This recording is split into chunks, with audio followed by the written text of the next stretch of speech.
Olá pessoal, tudo bem? Estamos voltando aí, né? Continuando, a gente encerrou no outro vídeo a primeira fase do capitalismo, o capitalismo comercial, e agora a gente está entrando aí na segunda fase, chamada de capitalismo industrial, né?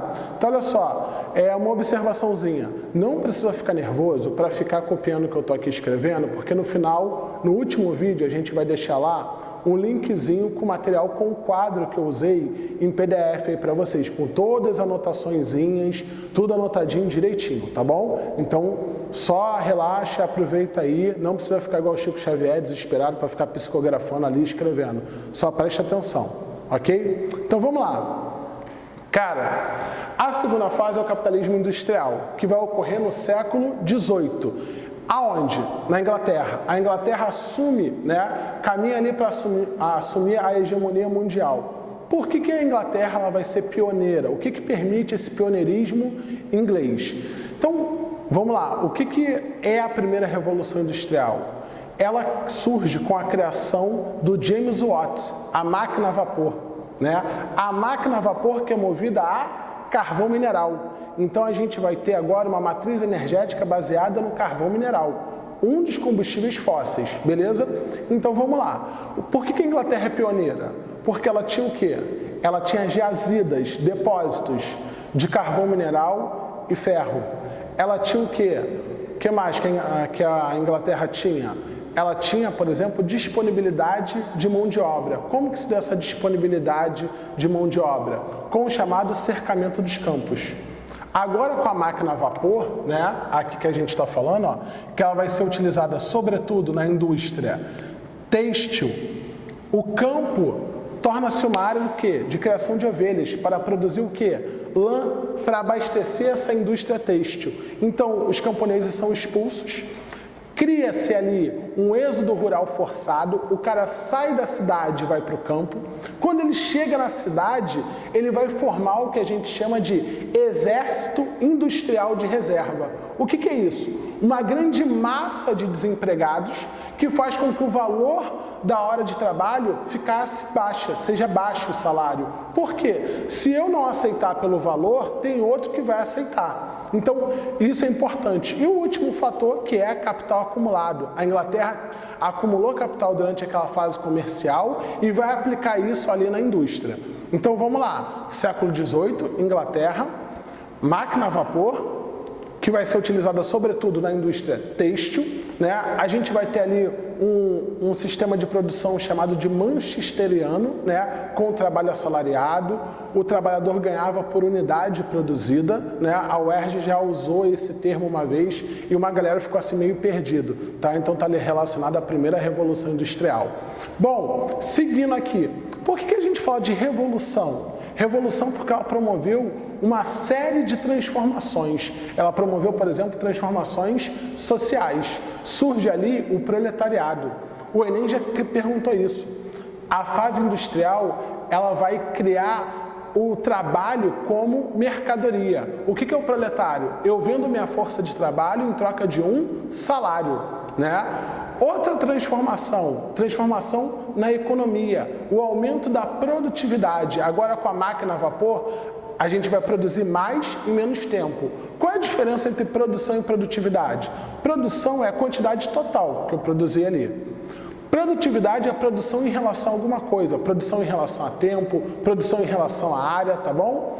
Bom, e por último, a última transformação e não menos importante, uma transformação na paisagem, né? A Revolução Industrial, ela vai impulsionar o êxodo rural. Então imagina, se tem mais gente indo para o campo, o que vai acontecer com as cidades? Elas vão crescer.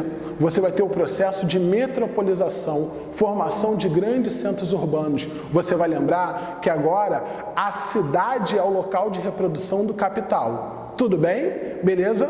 Agora a gente vai falar da segunda revolução industrial. Então, o que é essa segunda revolução industrial? Então, vamos lá. Deixa eu apagar aqui.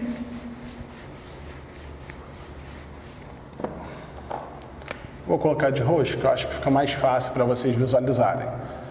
Segunda revolução industrial. Cara, Aqui, nessa segunda revolução industrial, outros países vão passar pelo processo de industrialização. Outros países como, por exemplo, a França, os Estados Unidos, a Alemanha, né? A Itália ali, após a unificação, né? Entre outros, né? E aí o que você vai ter? Agora que outros países se industrializaram, o que eles estão precisando? Estão precisando de quê? Esses caras aqui, ó, vão precisar de mercado consumidor. Vão precisar de quê também?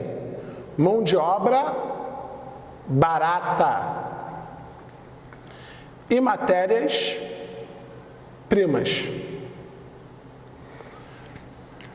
Aonde esses caras aqui, França, Alemanha, Itália, Estados Unidos, aonde que eles vão buscar matéria-prima, mão de obra barata e mercado consumidor? Eles vão buscar isso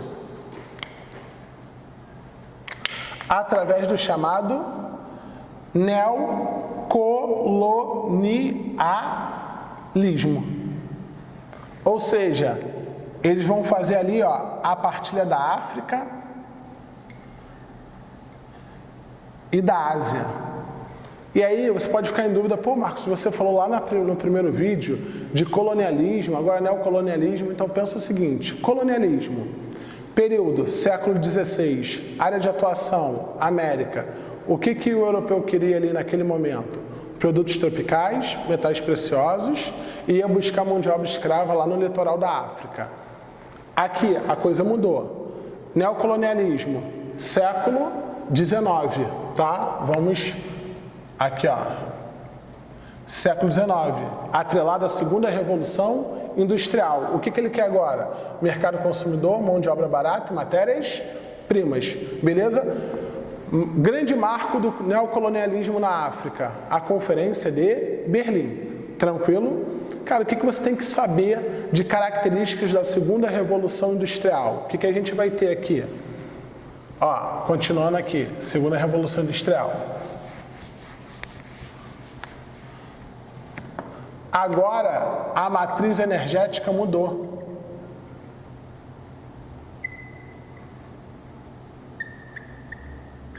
Sai o carvão e entra o petróleo e a eletricidade, né? Tudo bem? Tudo tranquilo? Então, ó, não é que o carvão deixou de ser utilizado, mas agora você vai ter cada vez mais o petróleo aumentando a sua participação como fonte de energia. Qual o tipo de indústria ligada aqui, sobretudo, à segunda revolução industrial?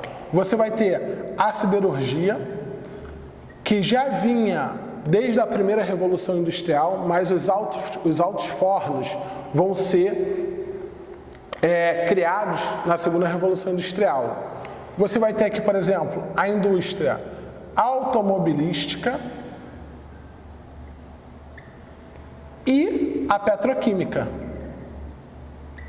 Afinal, agora o petróleo é a nossa principal fonte energética. Cara, pensa no seguinte: outros países se industrializando. Imagina, o que eles querem? Mercado consumidor. Querem vender seus produtos. Ninguém produz nada para falar assim: caraca, eu sou o melhor do mundo em produzir, sei lá, carro. Vendo para quem? Para ninguém. Então, o que eles vão fazer para facilitar essas trocas comerciais? Sai o mercantilismo e vai vir uma doutrina econômica chamada de liberalismo. O liberalismo está baseado, né, na chamada aqui, ó, economia de mercado.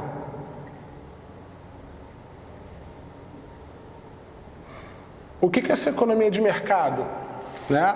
A economia é regida pela lei da oferta e da procura. Se eu tenho uma demanda, uma busca muito alta, sei lá, eu tenho essa caneta aqui, todo mundo quer essa caneta, só existe ela, o valor dessa caneta vai lá em cima.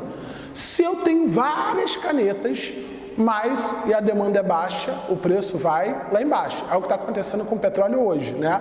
Por uma briga aí, a Arábia Saudita aumentou a oferta, O mundo encontra-se em crise devido à Covid-19, então a demanda por energia é baixa porque a produção caiu. Então você tem uma oferta grande de petróleo com uma demanda baixa, o preço cai. Beleza?